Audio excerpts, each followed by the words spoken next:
Campo Nogara l'appello a fermarsi dopo quanto accaduto nei giorni scorsi quando la 44enne di origine Sinti, Dolores Dori, è stata uccisa nel Bresciano. Si teme una faida estesa a tutto il nord-est. Tragedia all'alba a Venezia. Un uomo è morto dopo essere caduto in acqua nel Canale Grande. Si tratta di un 33enne toscano, ancora sconosciute le cause.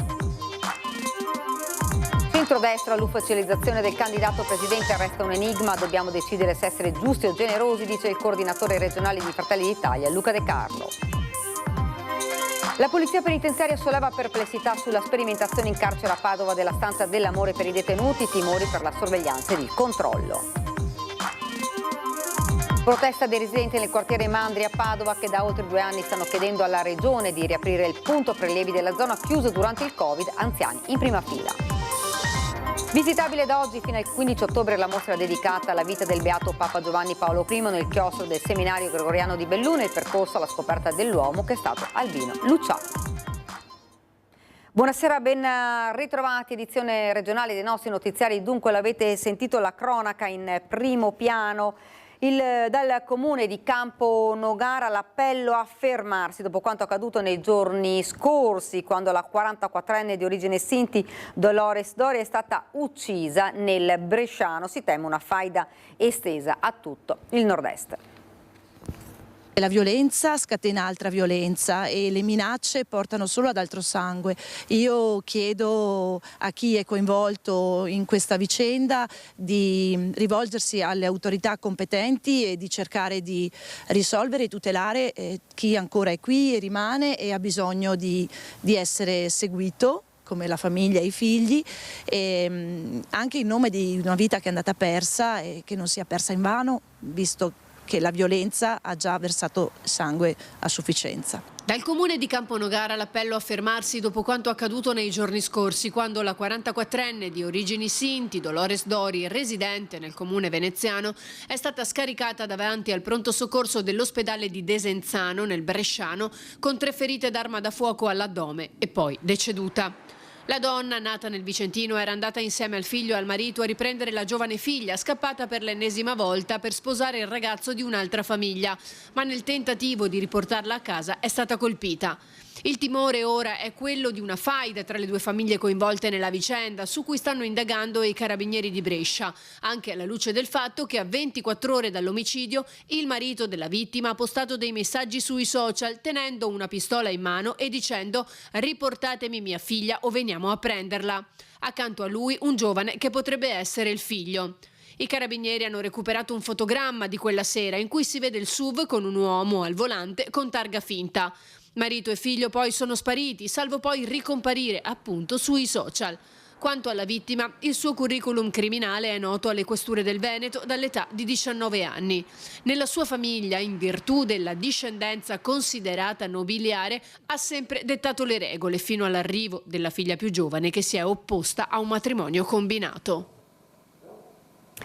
Tragedia all'alba a Venezia, un uomo è morto dopo essere caduto in acqua in Canal Grande, ancora sconosciute le cause.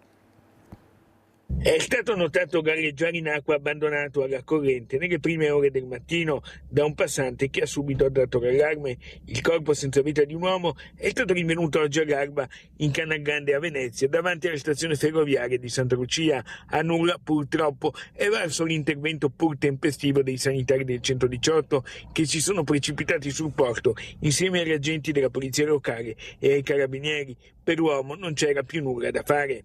La vittima è stata identificata, un 33enne originario di Firenze. Secondo le prime ricostruzioni si sarebbe tuffato nel canale tra le 4:30 e le 5 del mattino, senza purtroppo mai più riemergere dall'acqua. Al momento gli inquirenti escludono però cause violente. Resta tuttavia da chiarire se si sia trattato di un malore o di un tragico incidente. La salma è stata messa a disposizione dei familiari dal pubblico ministero di turno. Possono essere celebrati così i funerali.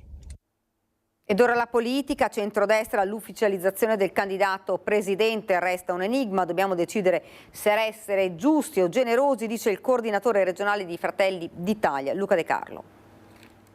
Noi abbiamo due possibilità, quella di essere giusti e quindi prendere in considerazione il volere dei veneti, che è quello che ha riconosciuto Fratelli d'Italia al 32% le politiche, al 37% le europee, o essere generosi e dare al nostro alleato la possibilità di fare ciò che i numeri direbbero che spetta a Fratelli d'Italia. Ma questo in un'ottica generale del buon governo del centrodestra in tutta Italia. Credo che i nostri leader sapranno trovare sicuramente la formula migliore. Noi siamo pronti. Essere giusti o essere generosi? Questo è il dilemma del partito della Premier mentre scorre un nuovo fine settimana senza l'ufficialità sul candidato presidente per il centrodestra, annuncio che slitta di giorno in giorno, di ora in ora, con le dichiarazioni dei colonnelli meloniani che fanno intendere che una parola definitiva ancora non c'è. All'inaugurazione della Casa del Made in Italy a Padova, lo stesso ministro Urso sembra prendere tempo dopo aver definito Fratelli d'Italia partito guida. Vedremo quale sarà il nome migliore, non solo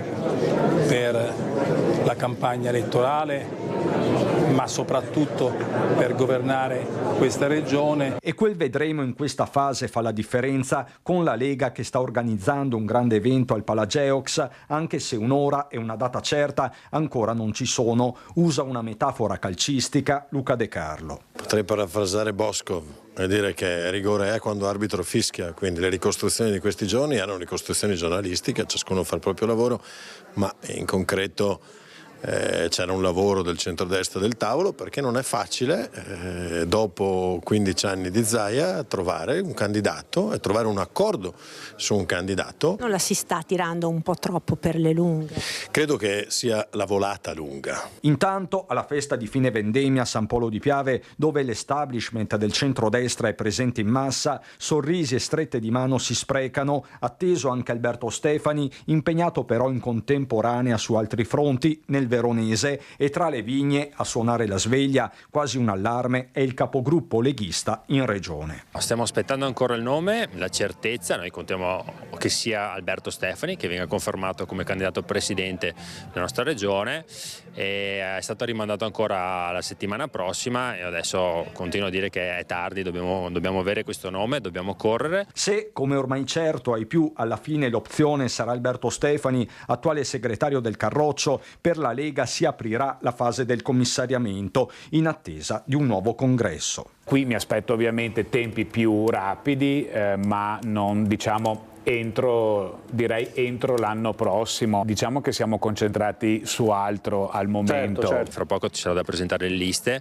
e noi, anche per rispetto nei confronti dei veneti, dobbiamo dare il candidato presidente, dobbiamo far sapere ai veneti chi sarà il candidato di centrodestra. Non possiamo più aspettare, ripeto, è una questione di rispetto nei confronti dei veneti. Alla base dello stallo sull'ufficialità del candidato ci sarebbe una questione lombardo-veneta, così l'ha definita oggi a Castelfranco l'azzurro Flavio Tosi, che sarà capolista, ora è ufficiale in tutte le circoscrizioni.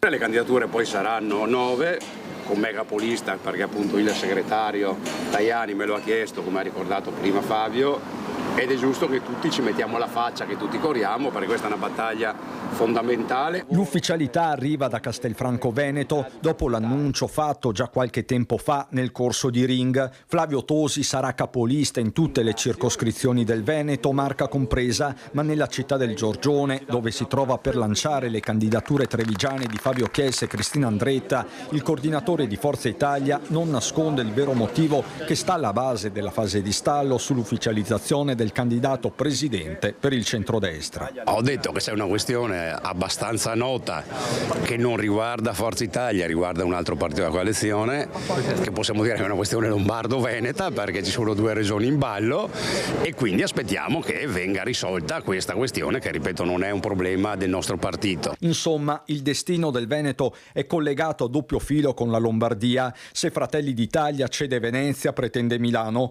Giorgia Meloni, stando in discrezioni di palazzo, non si accontenta di mere rassicurazioni verbali. Quanto a Forza Italia, in attesa di definire le liste entro una settimana, si presentano i due nomi di punta nella Marca. Si parte da Castelfranco, città che sarà oggetto di elezioni amministrative il prossimo anno, per cui è anche una partenza simbolica nella quale il partito si presenta con i primi 2 candidati che sono il segretario e il vice segretario del partito, cioè io e Cristina Andretta, e penso che questo sia il significato migliore per far capire che il partito metterà in campo tutte le risorse più importanti. Alla base di tutto ci sarà l'ascolto e i grandi temi saranno sicuramente la sanità, compreso anche l'ospedale di Castelfranco, piuttosto che tutta la parte del sociale, perché ogni piccolo problema non è detto che sia piccolo solo perché magari non sia rappresentato, non le è perché non è nostro, perché la politica deve riconsiderare i problemi di ogni cittadino di quest'area e anche e soprattutto anche le infrastrutture.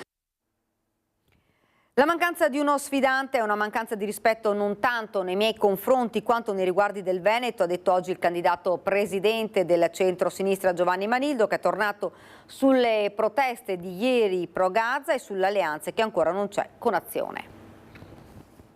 Stiamo lavorando con le forze politiche, oltre a PD, 5 Stelle, Alleanza Verdi Sinistra, coalizioni civiche, sono anche altre forze riformiste, moderate e liberali che hanno voglia di vestire l'alternanza a 30 anni di centrodestra. Campo largo con Azione? Campo largo con tenda riformista e con forze che hanno voglia di dare un futuro al Veneto. Campo largo con tenda riformista, così il candidato presidente per il centro-sinistra Giovanni Manildo definisce la sua coalizione, mentre non è ancora chiaro cosa farà Azione, la creatura di Carlo Calenda, con cui i rapporti sarebbero frequenti. Nonostante i tanti annunci, non c'è ancora un'alleanza ufficiale, ma l'avvocato trevigiano guarda anche agli avversari, ancora alle prese con il nodo candidato presidente. Penso che sia una mancanza di rispetto non tanto nei miei confronti, ma nei confronti della regione La Stoccata, e da Vicenza, dove si trova per il flash mob di Medici per l'Africa QAM, Manildo torna sul venerdì di mobilitazione per Gaza e sulle piazze venete con disagi e disservizi annessi. Sono stati disagi assolutamente contenuti in rapporto al tema fondamentale che è svegliare le nostre coscienze. L'adesione popolare spinge poi la politica a trovare soluzioni. Penso che l'indignazione popolare sia stata una sveglia fondamentale. Saluto anche con favore il fatto che finalmente siano iniziati delle trattative di pace, ci vuole una soluzione politica. Il movimento, l'indignazione popolare è stata sicuramente una sveglia. Tornano a protestare i residenti del quartiere Mandria che da oltre 2 anni stanno chiedendo alla Regione di riaprire il punto prelievi della zona che era stato chiuso durante il Covid, e senza questo presidio sanitario gli anziani sono in difficoltà a fare gli esami del sangue. Abbiamo raccolto 500 firme e abbiamo iniziato questo percorso che ancora, come dice la canzone di Vasco Rossi, che siamo ancora qua. Già, siamo qua. Dopo 2 anni non sappiamo niente. Un anno dopo tornano a protestare i residenti del quartiere Mandria a Padova per chiedere la riapertura del punto prelievi dell'Opera Immacolata Concezione, chiuso nel 2020 durante la pandemia. Un servizio molto utilizzato dai residenti più anziani che in questi anni sono costretti ad andare in altri quartieri o addirittura fuori comune per fare gli esami del sangue. Per il nostro quartiere non avere un punto prelievi è un problema molto grosso, perché le persone che non hanno la macchina, e ce ne sono persone anziane così, devono recarsi o a Abano o fuori a Padova, e questo crea dei disagi notevoli. Inizialmente i residenti avevano avuto una rassicurazione dalla Regione. Entro settembre 2025 ci sarebbe stata la riapertura del punto prelievi, ma nulla ancora si è mosso, niente è cambiato, con buona pace di questi anziani che si vedono costretti ad elemosinare passaggi in auto. Devo sempre chiedere a qualcuno che mi porti, perché io ho 2 figlie, una in Toscana e una in Liguria. Sì, che qua sono da sola, non ho nipote, non ho nessuno. Devo sempre chiedere a qualcuno che mi porti perché ho avuto tumore al seno. La gente a una certa età non ha più la patente e deve rivolgersi a estranei se non hai figli, e quindi deve uscire dal quartiere anche per piccoli prelievi. Da qui la decisione di tornare a protestare in 50 agguerriti con cartelli e megafoni per rivendicare il loro diritto alla salute. Dalla Regione si attende una risposta entro fine mandato, il prossimo novembre. A chiederlo anche la consigliera regionale del Partito Democratico, Vanessa Camani, che in questi anni ha più volte interrogato l'assessore alla sanità chiedendo la riapertura del punto prelievi della Mandria. È la dimostrazione, questo fatto, della distanza che esiste tra i bisogni dei cittadini e la capacità, la velocità, l'efficienza con cui la Regione dà delle risposte. Ogni volta prorogano e posticipano di un mese l'apertura, promesse continue che non vengono mai mantenute. E noi siamo di nuovo qua in piazza perché la lentezza della Regione non può cancellare un bisogno sanitario che in questo quartiere è molto presente. La polizia penitenziaria solleva perplessità sulla sperimentazione in carcere a Padova della stanza dell'amore per i detenuti.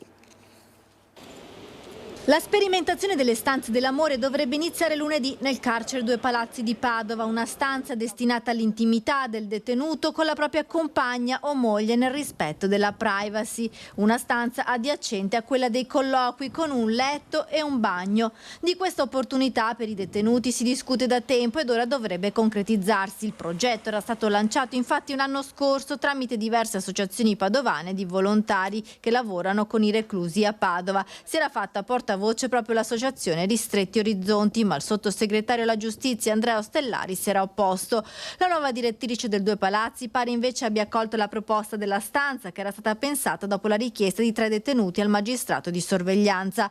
Per il sindacato di polizia penitenziaria SAPPE però questa decisione potrebbe portare a situazioni pericolose e al rischio di far entrare nel penitenziario droga o cellulari. Noi siamo molto preoccupati perché è un servizio nuovo, molto delicato, come delicato sono i servizi, per esempio i colloqui visivi, dove presentano molti problemi e difficoltà organizzativi. Questo è un colloquio riservato, quindi non può essere seguito ovviamente da una telecamera o comunque da controlli visivi, e non abbiamo nessun tipo di nuova attrezzatura che permette di approfondire i controlli che vengono fatti all'ingresso. Visitabile da oggi fino al 15 ottobre la mostra dedicata alla vita del beato Papa Giovanni Paolo I.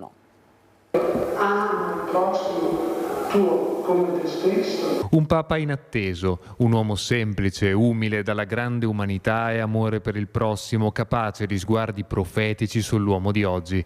Chi era Albino Luciani? Quale il legame con la sua terra e quali le tappe che hanno condotto il Papa del Sorriso al pontificato? Nella cornice dell'ambulacro del cinquecentesco chiostro del Seminario Gregoriano di Belluno, il primo passo di una mostra itinerante dedicata alla riscoperta del volto autentico di Giovanni Paolo I, tra quelle stesse mura da lui abitate per oltre 20 anni. Sono felice che qui venga posta questa mostra, che credo veramente farà conoscere meglio la figura di Luciani come uomo, passando attraverso i vari stand. Le persone potranno vedere davvero che tipo di persona era Luciani. Nella mostra organizzata dall'Associazione Rivela PS di Venezia in collaborazione con la Fondazione Papa Luciani e il Museo Albino Luciani, un percorso fatto di immagini, video, documenti e oggetti personali appartenuti al beato permetterà al visitatore di muovere i passi in un intimo pellegrinaggio tra i luoghi e gli eventi che hanno segnato la vita non solo del sacerdote, ma soprattutto dell'uomo quale è stato Albino Luciani. È una persona attenta a tutto, con interessi vastissimi, non solo religiosi e teologici, quello che lui poi ha mostrato nella sua vita, no? Anche le sue attenzioni alla questione sociali, eccetera. La mostra sarà visitabile dal lunedì al sabato fino al 15 ottobre, prima di cominciare il suo cammino itinerante tra le diocesi di tutto il Veneto. Oggi viviamo in un mondo molto irrequieto. Credo che passando in rassegna questa mostra le persone potranno uscire con un po' di speranza in più nel cuore. Siamo nelle mani di Dio. Questa non è una frase vuota che lascia il tempo che trova, ma è davvero la fonte da cui possiamo partire per superare serenamente qualsiasi difficoltà. Ed è proprio tutto, ora la sigla, poi le previsioni del tempo. Grazie per averci seguito, buona serata.